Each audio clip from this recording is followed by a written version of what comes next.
One of my favourite things about Arrow video releases is the cover art. Usually they are fantastic. They take me back to the days of the video shop where pretty much that's what sold it for you. Bay of Blood looked pretty excellent. Now, I've recently been into Italian movies in the past year or two, and of course there's certain names that just jump out at you.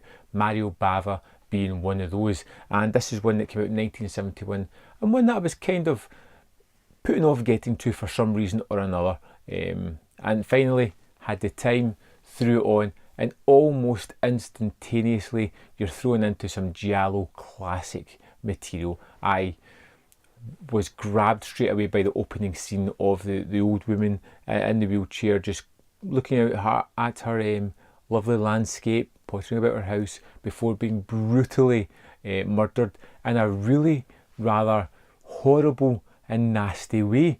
It's a rather terrible death, and then you get to see the perpetrator, the person that did it, which was really off-putting because giallo movies, you get to see hands, you get to see weapons, you don't get to see the killer until the end where it gets a wacky reveal.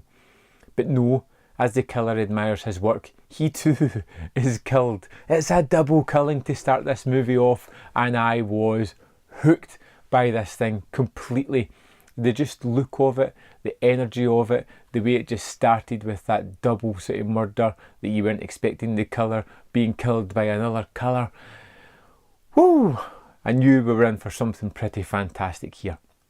And this movie kept subverting my expectations because I assumed that it was going to take into the typical giallo stakes where it would work through the movie, giving you all these clues and who it could possibly be, and then right from the end, pull the rug from under your feet with a wacky conclusion and a reveal to who the killer is that you would never have guessed. But it doesn't do that.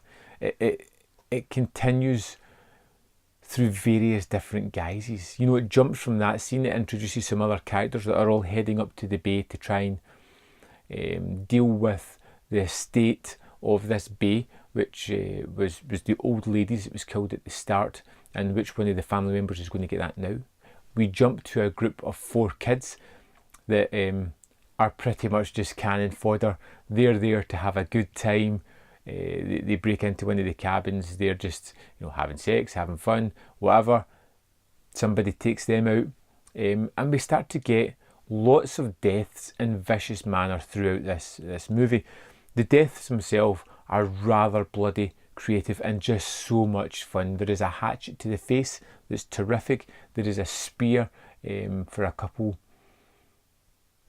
I'll let you discover that one if you haven't seen it, which is just fantastic, really well done. I loved it, and the kills really bring a lot to the movie, and there is a lot of them as well. They do not shy away from killing people off in this kind of movie, and every time you sit to figure out who it's going to be, it kind of moves and changes, and you have all these suspects and you're never quite sure who it's going to be.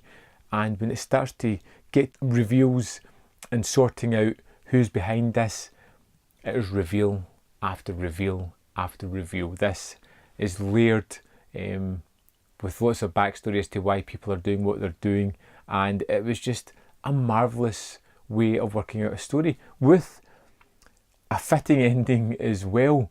It's just bonkers. This is one of those movies where it has lots of characters. There is not going to be a lot of them left at the very end of the movie because everybody is going to demise in a horrible way, and it's just all about greed, lust, murder, fantastic images, terrific setups, great direction. There is a nice play with light. I loved the way almost all the characters had a kind of duality to them, where they would show one thing but they were secretly working on their own agenda, which would be revealed later on. As a story, it ties together terrifically well. I'm used to watching some of these giallos where they just pull the rug from under your feet at the end. This one ties the full story together. So much fun, so many interesting and fun characters. So many times my allegiances changed. I was with this character, I didn't like them, I moved to somebody else. And of course, the murders, like I've already mentioned, were so fantastic, so great, so bloody and unique as well. this is a very unique film. This was a terrific movie. I absolutely loved A Bay of Blood. I'm kicking myself because I'm pretty sure I've had this disc for a couple of years now, and that's me just getting round to it.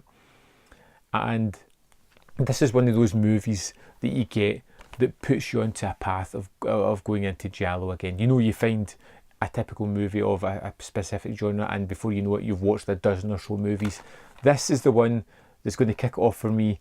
I know already I'm going right back into giallos. I'm going to kick into it, and you'll probably see a lot more of those reviews coming soon, thanks to A Bay of Blood. If you haven't seen it, check it out. It's terrific.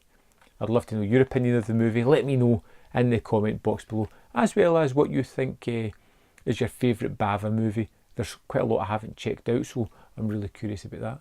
And I'll see you next time on Man vs. Film.